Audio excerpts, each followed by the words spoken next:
Ok, si le panéliste est déjà présent, on peut accélérer les choses. Voilà, dans une heure de temps, on va terminer, Inch'Allah. Monsieur Ndiogu Gueye. Oui, bonjour, Président, je vous reçois bien. Très bien, très bien. Maintenant, on attend justement votre intervention sur, d'abord, vous allez parler sur votre appréciation concernant la plateforme et entre autres, afin de commencer votre colloque, voilà, pour nous dire sur quel sujet que vous devez, qu'on doit parler aujourd'hui même, voilà, et entre autres. Merci beaucoup. Voilà, je pense bien que vous me recevez bien. Oui, on vous reçoit très bien. Voilà, donc bonjour Auguste Assemblée si virtuelle et chaleureuse. C'est aussi avec un immense plaisir que je tiens à participer à cette rencontre à distance. Je salue et remercie le coordonnateur, son Excellence M. Moussalo, de par son discours si salutaire, mais aussi je m'associe aux félicitations du coordonnateur à l'encontre de Malik Faye et au sein des initiateurs de l'Infotech 221. Je peux dire que cette initiative est révélatrice que les étudiants de l'Université virtuelle du Sénégal sont des génies. C'est aussi encore une alerte. C'est une alerte aussi à l'administration nationale de mieux traiter ces étudiants et de voir comment les intégrer parce qu'ils sont les produits purs et durs de l'Université virtuelle du Sénégal. Je me rappelle bien les propos de son Excellence M. Mansour Faye, le premier coordonnateur de l'Université virtuelle du Sénégal. Il nous parlait toujours que l'Université virtuelle du Sénégal est un produit purement sénégalais et que vraiment c'est une fierté. Je pense bien que vous me recevez toujours, Président. Oui, Madame, monsieur, on vous reçoit très bien. Merci, merci. Voilà, sans s'attarder, je suis chargé de faire le point sur l'enseignement à distance, la solution des temps modernes. Je pense bien que si Mademoiselle Bob avait fait la présentation, est-ce que ça vaut la peine? Voilà, donc c'est Ndiogu Gueye, étudiant à l'Université virtuelle du Sénégal en master, spécialisé en droit public. Je suis le rédacteur en chef de l'UVS Presse. Je suis aussi encore le coordonnateur du mouvement citoyen Engageons pour demain, secrétaire exécutif de la plateforme Ensemble au service de l'école sénégalaise ESS, lauréat du concours littéraire Prix Bassia pour les ambassadeurs de la liberté. Donc, pour le sujet d'aujourd'hui, c'est l'enseignement à distance, la solution des temps modernes. Maintenant, on va parler de ce sujet sous 4 axes. Très rapidement, vu qu'on n'a que 45 minutes, je vais le faire sur 30 minutes si Dieu le veut, pour mieux faciliter la compréhension. D'abord, on va s'introduire sur qu'est-ce que c'est que l'enseignement à distance, parce que si on est des étudiants à l'Université virtuelle du Sénégal, on est, comment dire, c'est une obligation à ce que nous maîtrisons le terme enseignement à distance. Par exemple, ici à Kaolack, je salue cette initiative. Les étudiants de l'Union de Kaolack ont l'habitude de participer à des débats dans les télévisions locaux et dans les radios. Donc, on ne peut pas représenter l'Université virtuelle du Sénégal sans pour autant que maîtriser ce que c'est que l'enseignement à distance. C'est la première question. Le second point, c'est pourquoi doit-on nous adapter au e-learning? Pourquoi doit-on nous adapter au e-learning? Le troisième axe, c'est les avantages du e-learning. Quoi qu'il en soit, il faut que nous reconnaissons que l'enseignement à distance donc, a des avantages. Et enfin, nous allons parler sur les conditions de succès de l'enseignement à distance. Donc, chaque initiative a des conditions. On ne peut pas se réveiller en un bon jour et mettre en place une initiative sans pour autant que respecter donc, les conditions de cette dernière. Voilà, donc c'est les 4 axes que je vais m'accentuer. Maintenant, je vais commencer. Mon premier point, c'est qu'est-ce que c'est que l'enseignement à distance? Je m'adresse aux étudiants, d'accord? Hein? Donc, si on est étudiant à l'Université virtuelle du Sénégal et on te pose la question de savoir, vous êtes des étudiants à l'UVS, on n'a pas compris l'enseignement à distance, est-ce que vous pouvez nous expliquer qu'est-ce que c'est que l'enseignement à distance? C'est facile. Donc, on a dit que plusieurs termes sont utilisés pour désigner l'enseignement à distance, c'est-à-dire que l'action de se former pédagogiquement par le biais de l'Internet. Parmi les termes, il y a l'enseignement à distance que nous utilisons ici au Sénégal, mais il y a ce qu'on appelle le e-learning. Il y a le e-learning, electronic learning. Aussi, il y a ce qu'on appelle le e-formation. Mais, quoi qu'il en soit, il faut retenir que l'enseignement à distance désigne quoi? L'ensemble des solutions et moyens permettant l'apprentissage par des moyens électroniques. C'est ça. C'est ça l'enseignement à distance. C'est l'ensemble des solutions G moyens permettant l'apprentissage par des moyens électroniques. Maintenant, la formation en ligne. La formation en ligne inclut de cette façon des sites web éducatifs. La téléformation, à l'exemple de cette plateforme Infotech 221 que Malik nous a offert, c'est un beau cadeau. C'est un beau cadeau. Félicitations, Malik. Mais encore, il y a ce qu'on appelle l'enseignement télématique, encore l'e-training, notamment. Donc, il faut retenir que c'est l'utilisation des nouvelles technologies. C'est les nouvelles technologies qu'on utilise, multimédia de l'Internet, donc pour améliorer quoi? La qualité de l'apprentissage. Comment? Tout en facilitant, d'une part, l'accès à des ressources et à des services. D'autre part, les essences et la collaboration à distance. Donc, c'est ça un petit résumé, ce que c'est l'enseignement à distance. Retenons bien que l'enseignement à distance, c'est l'ensemble des solutions et moyens permettant l'apprentissage par des moyens électroniques. Toujours, je m'adresse aux étudiants, pas à Monseigneur, je lui caillasse un peu, d'accord? Voilà. Maintenant, pourquoi doit-on nous adapter au e-learning? Il y a des raisons qui sont palpables, c'est-à-dire qui nous invitent à nous adapter au e-learning pour ne pas trahir notre temps. Parce qu'il faut qu'on sache, chaque société, chaque génération a sa mission, que ce soit qu'elle l'accomplisse ou qu'elle la trace. Donc, nous, le e-learning est une nécessité pour notre génération.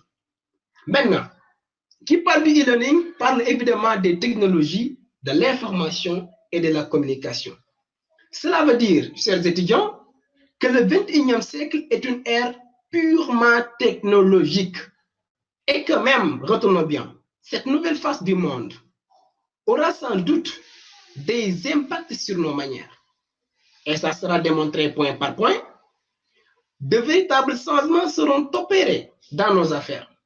Par exemple, sur les plans sanitaires, nous le voyons, exemple, les défibrillateurs intelligents, il y aura des changements sur le plan économique, sur le plan scolaire, comme les tableaux blancs interactifs que nous connaissons bien, nous, à l'Université virtuelle du Sénégal. Mais aussi, il y aura des changements sur le plan informatique. Aujourd'hui, on parle de reconnaissance vocale ou faciale. Vraiment, c'est une grande avancée technologique. Donc, on peut reconnaître quelqu'un à travers tout simplement donc, des images, reconnaissance faciale. Mais sur le plan automobile même, il y a des voitures sans conducteur. Mais c'est une grande zénith, des voitures sans conducteur. Mais aussi sur les plans même politiques, sur le plan politique, il y a des avancées, comme vous l'avez vu lors des élections des États-Unis d'Amérique entre Hillary Clinton et Donald Trump. Il y avait quand même une mainmise technologique qui n'est pas à négliger. Donc, c'est ce que nous impose le 21e siècle. J'ai eu la chance d'assister le mois de septembre passé, une conférence de son Excellence, M. Maritonyan. Il nous disait que les pays qui négligent l'aspect technologie seront laissés en rade. Donc, pourquoi? Car les technologies exigent et obligent. Donc, il y a ce qu'on appelle les secteurs de production et d'utilisation de ces nouvelles techniques qui acquièrent d'une part croissante du PIB des économies développées et émergentes. C'est ainsi qu'on parle, le concept nouvelle économie ou économie du savoir. Cela ne fait pas disparaître, il faut qu'on le sache aussi, cela ne fait pas disparaître l'économie traditionnelle, non, du tout. Mais cela fait du savoir, le savoir, et de la connaissance des éléments de la compétitivité économique. Ainsi, nous devons nous adapter au e-learning. Pourquoi? Pourquoi encore nous devons nous adapter au e-learning? C'est pour sécuriser notre système d'enseignement. Il ne faut jamais négliger le système d'enseignement. Il faut que nous participions à sécuriser notre système d'enseignement. Exemple, la manière, cette initiative de Infotech 221, mais c'est une participation à la sécurisation de notre système d'enseignement. Le président Mohamed Ndiaye l'a si bien dit, en ce moment de confinement, je peux être étudiant, rester dans ma chambre et apprendre, travailler avec mes camarades, avec mes tuteurs. Mais ça, quand même, c'est une grande avancée qu'on ne doit pas négliger.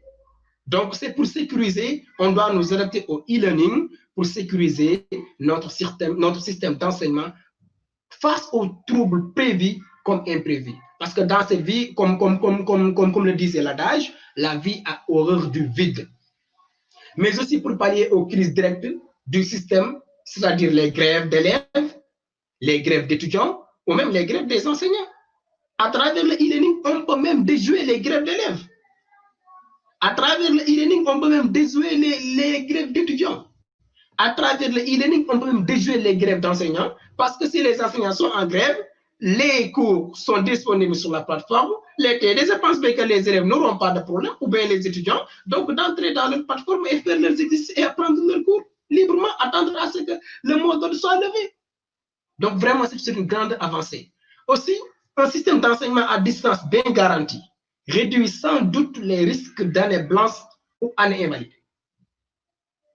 C'est un palliatif aussi aux crises indirectes du système, à l'exemple de la pandémie du syndrome respiratoire aigu sévère, SARS-CoV-2, parce que c'est le nom scientifique, les uns parlent de COVID-19, mais c'est SARS-CoV-2 qui a aujourd'hui bouleversé tous les pays du monde. Donc, cette pandémie a bouleversé tous les pays du monde. Aussi, qui peut être aussi perturbé par des crises politiques. Notre système éducatif peut être peu perturbé par des crises politiques. Je vous donne l'exemple de la Côte d'Ivoire en 2011. Donc, parfois, ce sont des choses imprévues qui peuvent à tout moment arriver. Donc, le e-learning, chers étudiants, constitue le seul gage pouvant sauver notre éducation. Pour ces temps modernes, d'où la portée de notre échange d'aujourd'hui, l'enseignement à distance, la solution des temps modernes. Maintenant, entamons ensemble le troisième point, c'est-à-dire les avantages du e-learning. Donc, les avantages sont cités, les avantages souvent cités sont, il y a un accès à un large panel, gratuit ou payant. Par exemple, Malik, à travers sa plateforme Infotech 221, peut signer des accords avec des entreprises. Mais aussi, il faut continuer à redynamiser la plateforme, comme l'ont souligné certaines personnes. Donc, Malik peut signer des accords avec des entreprises s'ils veulent tenir donc leur rencontre à travers sa plateforme, mais ça sera payant. Donc, des rencontres payantes autant pour moi, mais gratuites. Exemple, comme dans ce contexte de pandémie, le coordonnateur l'a si bien souligné. L'UBS est en son 6e panel, d'après mes informations, parce que je reçois des courriers de la DCM. Même demain vendredi, il y aura un panel avec le pôle César, donc à distance. Donc, en cette période de pandémie, l'Université virtuelle du Sénégal organise des panels à distance. Mais ce n'était pas connu au Sénégal auparavant. Donc, c'est une grande avancée technologique. Aujourd'hui, l'histoire nous a donné raison. Je l'avais récemment dit dans une émission à la radio Jafala. Donc, il y a aussi une approche formative et des stratégies d'apprentissage qui sont adaptées au type de personnalité cognitive. Quand on parle des types d'apprentissage cognitif, c'est des types d'apprentissage. Donc, sachons bien, chers étudiants, que le e-learning utilise notamment les pédagogies actives, c'est-à-dire la formation participative, la métacognition, l'apprentissage par problème, par le jeu, par la résolution de conflits, etc. Donc, c'est un véritable pari. Certains outils intègrent aussi l'évaluation chemin faisant, c'est-à-dire évaluation des requis, auto-évaluation, évaluation formative, sommative ou certificative que nous connaissons bien, nous, à l'Université virtuelle du Sénégal, mais aussi produisent des feedbacks automatiques. Donc, dans la plateforme, tu peux faire ton exercice, envoyer à ton tuteur, il corrige et il te revient. Mais ça, on ne peut pas l'avoir dans une université physique qui est présentielle.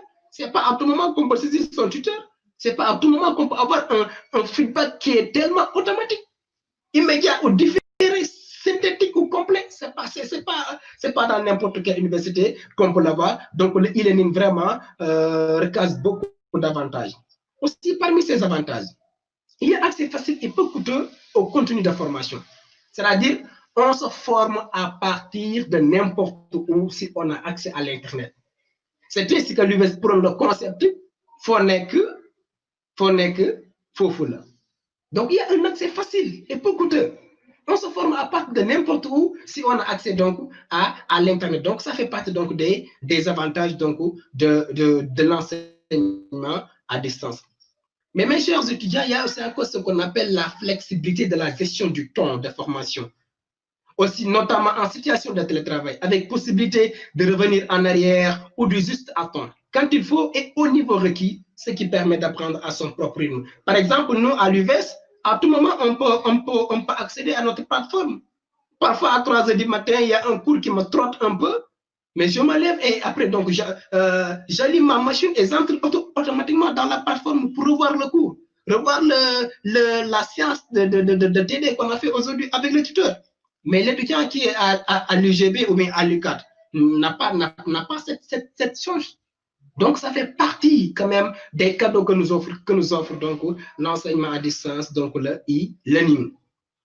Mais aussi, parmi ces avantages, il y a ce qu'on appelle un accès informel ou formel à des ressources et formations provenant d'experts autrefois ou autrement souvent inaccessibles. Aujourd'hui, vous le voyez, l'UVS met à la disposition de ses apprenants un bulletin d'information sur les ressources numériques tous les 3 mois. Vraiment, nous remercions les initiateurs parce que ça nous est tellement utile. Mais aussi, parmi les avantages du e-learning, il y a contenu et stratégie innovantes pour l'apprentissage avec métacognition facilitée. Il y a aussi encore la possibilité d'exploiter et développer des interactions de qualité.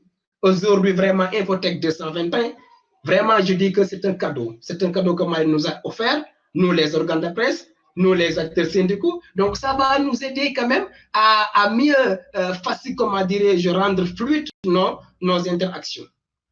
Mais aussi, parmi les avantages, il y a moindre coût de la formation, mais pas systématiquement, notamment dans certaines spécialités. Aussi, l'économie du temps, parce que le temps qui passe est compté. Le temps qui passe est compté. Dans un système d'enseignement à distance bien maîtrisé, les questions de lenteur sont réelles. Donc ça, il faut que quand même l'administration de l'Université virtuelle du Sénégal y prenne compte, parce que dans un système d'enseignement à distance, il y a tellement une économie de temps, donc vraiment les problèmes de lenteur donc, devraient être réels. Nous percevons nos bourses. Nous ne sommes pas tenus de payer toutes nos bourses pour des questions de transport. Voilà. Maintenant, je vais entamer juste le 4e point. Le 4e et le dernier point, c'est les conditions de succès de la formation en ligne. Apprendre à distance, comme nous le savons, n'est pas chose facile. Raison pour laquelle il faut impérativement respecter les conditions de succès du e-learning, que l'Université virtuelle du Sénégal maîtrise bien, parce qu'à travers les documents qu'ils nous soumettent, vraiment, nous voyons que l'Université virtuelle du Sénégal maîtrise bien les conditions de succès de la formation en ligne. Donc, et que d'ici peu de temps, nous verrons les résultats. La formation en ligne nécessite d'abord une bonne motivation de la part de l'apprenant. Donc, il faut impérativement cela. Il faut une motivation de la part de l'apprenant, mais aussi une certaine assiduité.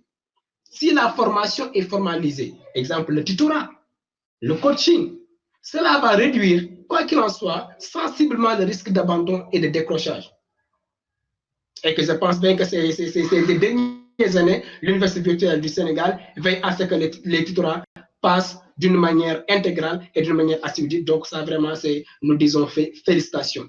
Aussi que les écoles ou bien les ENO ou autres apprenants aient un accès à l'Internet. Donc les problèmes de connexion donc, doivent être résolus. C'est parmi les conditions. On ne peut pas apprendre à distance sans pour autant avoir un système de connectivité qui est normal. C'est impossible. Mais aussi parmi les conditions, il y a des ressources multimédia accessibles à tous. Et là, vraiment, nous, à l'Université virtuelle du Sénégal, on n'en plaint pas. Parce que je vous l'avais dit, chaque 3 mois, l'Université virtuelle du Sénégal met à notre disposition ce qu'on appelle un bulletin d'information sur les ressources numériques. Aussi, parmi les conditions, il faut des enseignants ou encadrants formés et en nombre suffisant. Là aussi, encore, l'UVS vraiment y tient compte, ça, on en sait quelque chose.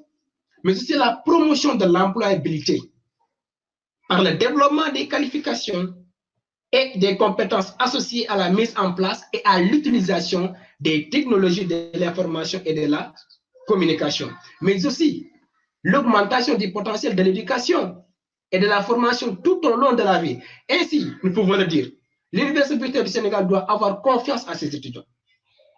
L'Université virtuelle du Sénégal doit avoir confiance à ses étudiants et pense aussi à les responsabiliser. La dernière condition pour un succès pour le e-learning, il y a ce qu'on appelle la stimulation de l'épanouissement personnel, mais aussi la motivation des apprenants. Surtout, il faut la motivation des apprenants. Je répète ce mot, c'est important. Il faut la motivation des apprenants. Parce que je me rappelle bien, c'est un mauvais souvenir. Et je vous le dis, peut-être aux étudiants nouvellement orientés à l'UBS ou bien aux administrateurs qui n'étaient pas là. En 2013, nous étions 5000 orientés. Seuls 4000 sont inscrits. En 2014, nous étions 5000 orientés. Seuls 4000 sont inscrits. Parce qu'auparavant, les gens ne maîtrisaient pas le système. Ils n'étaient pas motivés. Cause pour laquelle il faut impérativement la motivation des apprenants par l'amélioration de la qualité des matériaux multimédia et la pertinence des technologies pour créer quand même des synergies entre travail autonome et travail en groupe. Le dialogue avec l'enseignant ou le formateur et tutorat à distance. Donc voilà les 4 axes que j'aimerais partager avec vous, les étudiants, je dis bien les étudiants, par l'administration parce qu'ils maîtrisent mieux que moi l'enseignement à distance. Donc, quelques mots de conclusion. Sachons bien, chers camarades, que les nouvelles technologies d'apprentissage permettent de définir des processus d'apprentissage d'un nouveau genre. Pourquoi? Parce qu'elles autorisent une individualisation massive en s'adaptant au profil et au rythme d'apprentissage de chacun. Parce qu'elles intègrent aussi des composantes collaboratives et ludiques parce qu'elles accompagnent les évolutions des attentes individuelles des apprenants et servent plus concrètement les politiques de développement des compétences ou de renforcement des capacités. Voilà, c'est ici que s'achève l'exposé que j'avais à partager avec vous, chers camarades, à l'occasion de ce lancement de la plateforme Infotech 221. Je vous remercie et je vous remercie. Je vous remercie. Merci beaucoup, Monsieur Gay, pour cette conférence vraiment, vraiment très instructive, pragmatique, bien libellée. Je crois qu'on a été tous à l'écoute et que ça nous a beaucoup servi. Donc, s'il y en a qui veulent poser des questions vis-à-vis de ce que M. Gay vient de nous présenter, voilà, vous pouvez la poser par écrit ou bien en prenant la parole. Et on va revenir pour répondre à ces questions. Inch'Allah. C'est Liana. Bonjour. Oui, bonjour. Présentez-vous. Voilà, moi c'est Ndiap Thiam, étudiant à l'Université virtuelle Enoch Kaolack. Bon, vraiment, nous remercions infiniment donc les initiateurs de ce projet-là. En l'occurrence, notre camarade Malik Faye et le président du Benno et son équipe. Vraiment, c'est un bijou qu'ils nous ont offert. Bon, vraiment, juste voilà, remercier le frère encore une fois de plus sur son exposé, parce que vraiment l'e-learning maintenant porte un avantage qu'on ne peut même pas limiter, parce que cette plateforme surtout qui nous permet de mieux apprendre, comme nous le savons, même Mandela l'avait dit, en disant quoi, l'éducation est l'arme la plus puissante pour changer le monde, l'honnêteté, la sincérité, la simplicité, la capacité à servir les autres. Aujourd'hui, cette plateforme nous permet, je dis bien, de pouvoir travailler encore une fois de plus. J'exhorte tous les étudiants qui sont ici présents de bien s'en profiter donc de cette plateforme-là. Il faut s'en profiter. C'est pas facile donc de pouvoir développer ce genre de choses. Je le sais bien. Je comprends très bien. Malik Faye, combien de nuits j'en suis persuadé, il n'a pas dormi en pensant donc comment faire pour améliorer, comment faire pour créer cette plateforme-là. Aujourd'hui, aidons-le, travaillons ensemble donc pour pouvoir bénéficier longuement à cette plateforme. Je ne vais pas tirer à long, c'est juste des mots de remerciement. Et Malik aussi vous demandant après le lancement, parce qu'il y a des rubriques destinées aux organes de presse. Après, bon, si possible que vous puissiez expliquer aux organes de presse donc comment faire pour accéder et tenir des conférences, tenir des réunions donc, dans cette plateforme. Vraiment, ça sera génial. Donc, je vous remercie encore une fois de plus. Merci beaucoup, Madame la présentatrice. Merci, M. Cham, pour ces mots de félicitations, d'encouragement de l'équipe de Benno, mais aussi vis-à-vis de l'initiateur, M. Malik Faye. Donc, merci pour ces mots partagés avec nous et le sentiment est partagé aussi. Donc, si vous avez des questions vis-à-vis de la conférence, bien des suggestions, on est à l'écoute. Vous pouvez poser votre question via écrit ou bien prendre la parole oralement et poser directement. Donc, D'accord. Monsieur Ndiaye, si vous êtes là, vous pouvez aussi dire votre impression vis-à-vis de la conférence de tout à l'heure. Merci beaucoup, Bob. Je suis là. Mais je voulais justement, entendre certaines paroles des étudiants. J'ai vu, il y a Issa Niang, chargé de la pédagogie du Beno. Même j'ai vu un étudiant de l'ENO de Kolda, hein, Mama Seydou, voilà. Vous pouvez prendre la parole, hein. Il y a beaucoup d'étudiants qui sont là, voilà, comment dirais-je, Momodou Keïta, Conte et tout ça. Bon, Bob, je peux attendre un peu, hein. Il y a quelqu'un qui demande la parole. Allez-y. Oui, à vous la parole. Je peux continuer parce que j'étais vraiment très touchée sur une conférence qui a été animée avec pertinence parce que l'on dit souvent que tout ce que l'on conçoit bien s'annonce clairement et les mots pour les dire aisément. Donc, je crois que ça a été tellement clair qu'on a même mal à poser nos questions, tellement que ça a été bien élaboré. Donc, on tient sincèrement à remercier le conférencier pour cet exposé qui est vraiment bien fait, bien libellé et tout. Donc, si toutefois vous avez vos questions ou bien suggestions, on est là. Si vous voulez tout simplement prendre, vous pouvez le faire en écrit ou bien par voie orale.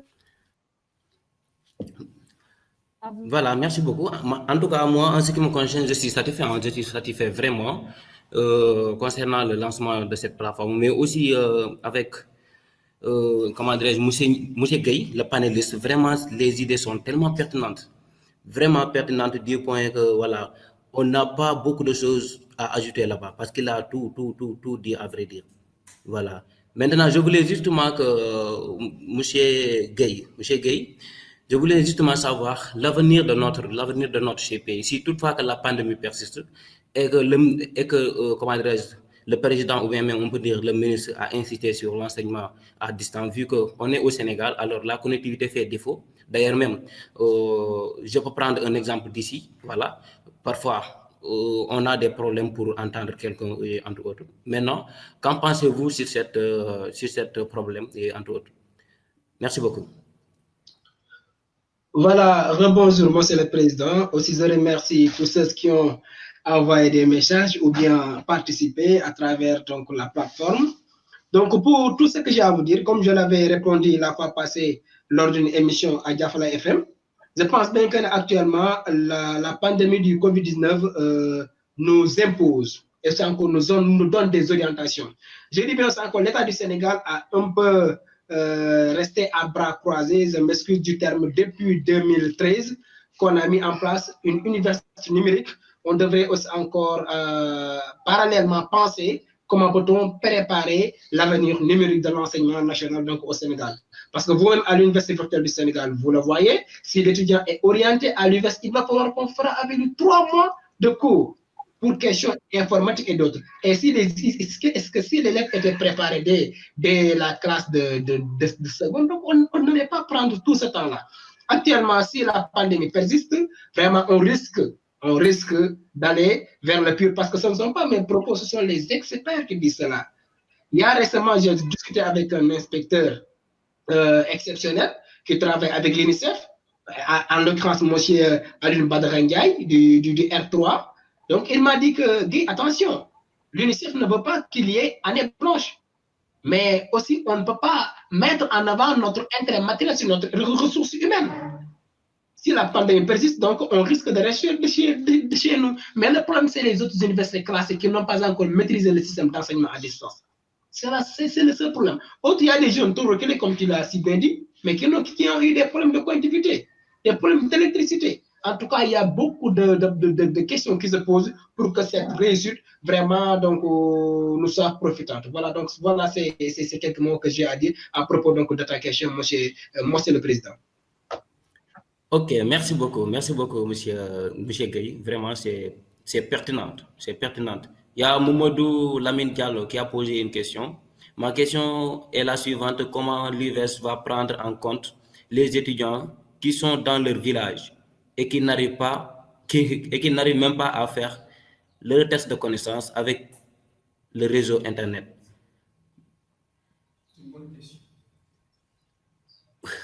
Président, je crois bien que cette question, ce n'est pas pour le conférencier. Non, je ne pense pas. Hein. Donc, l'administration de... Voilà. Si M. Nying est là, ou bien l'un des personnels de l'UVS, c'est une question qui est un peu complexe. Hein. Ça concerne que l'administration en tant que telle. Vraiment. En tout cas, je peux dire que c'est une condition qu'on déplore. Hein? C'est une condition qu'on déplore. Ceux qui sont dans les zones reculées, vraiment, auront toujours des problèmes de connexion et que nous le savons bien. Peut-être l'Université du Sénégal donc, va prendre ses devants pour les tenir en compte. Maintenant, on va donner justement la parole à Malik Faye. Voilà, il va donner des mots de remerciement et entre autres pour qu'on puisse lever la séance. Comme il n'y a pas d'autres d'intervenants et entre autres. En tout cas, on est tellement satisfait. On a tellement satisfait de l'administration, la participation des étudiants, voilà, la participation aussi du panéliste, Mademoiselle Bob, la modératrice et entre autres. On est vraiment satisfait. Et je donne la parole à Malik. Malik Faye, tu peux lever la séance. Oui, merci beaucoup. Bon, tout d'abord, je remercie le président du Beno de Kaolack, M. Ndiaye. Merci beaucoup. Il a ménagé aucun effort pour la réalisation de cette journée. Vraiment, chapeau à vous. Mes remerciements aussi vont à l'encontre de monsieur le coordonnateur qui a lancé la plateforme. Je remercie aussi monsieur Nying qui a fait un beau discours et il a bien apprécié la plateforme. Madame Diaye aussi pour ses belles paroles. Donc, nous la remercions. Ainsi que le panéliste monsieur Ndiogo Gueye qui a fait un excellent panel. On a tiré des enseignements sur ses propos. Les participants aussi, sans eux, la réalisation n'aura pas abouti parce que on peut dire que c'est pour eux qu'on l'a fait. Mention spéciale à eux. Et voilà, les membres du club. Je remercie tout le monde. Merci beaucoup à vous aussi d'avoir cet esprit. Hein? Monsieur Ndiaye. Oui. Voilà. Donc, me revoilà. Donc, je vais vous recadrer un peu. Oui. On était même sur le point de lever la séance. Malik Faye, il a donné ses derniers mots. Voilà, je pense très bien que comme c'est l'initiateur, il a donné ses derniers mots et voilà, je pense que la séance peut être levée. D'accord. En tout cas, je tiens à vous partager mes sentiments de satisfaction. Aussi, je suis très honorée d'avoir eu à participer sur cette journée de lancement, vraiment. Et j'ai beaucoup appris de la plateforme. Je tiens à remercier le Kaolack. Je vous remercie, vous, ainsi que M. Malik Faye. Sans oublier aussi le conférencier, M. Ndiogo Gueye, qui nous a présenté une conférence vraiment complète. Donc, je remercie aussi les participants et tout un chacun, les membres de l'administration. Voilà, donc je suis très honorée d'avoir pu participer dans cette journée et je remercie tout un chacun d'entre vous. Merci beaucoup. Ok, merci beaucoup. Donc, merci beaucoup à tous et à tous. Momodou Seydou Sabali qui est de l'État. Voilà, merci beaucoup à vous.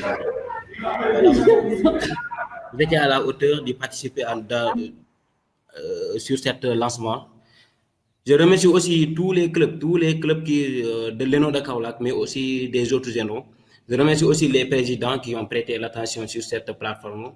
Et je vous rassure que ces présidents-là vont faire leur maximum pour sensibiliser les étudiants de s'inscrire dans cette plateforme. Voilà, pour au moins, voilà, parce que la plateforme est là pour eux quand même. Et tout un chacun d'entre nous doit veiller sur ça, doit parler avec les étudiants pour essayer de les faire comprendre c'est quoi cette plateforme-là, de les montrer comment faire pour accéder dans la plateforme, comment faire pour organiser des cours de remédiation, des réunions, des rencontres en ligne et entre autres. Maintenant, ces étudiants-là peuvent se bénéficier au niveau de cette plateforme sans se déplacer, surtout en cette période de confinement-là. N'est-ce pas?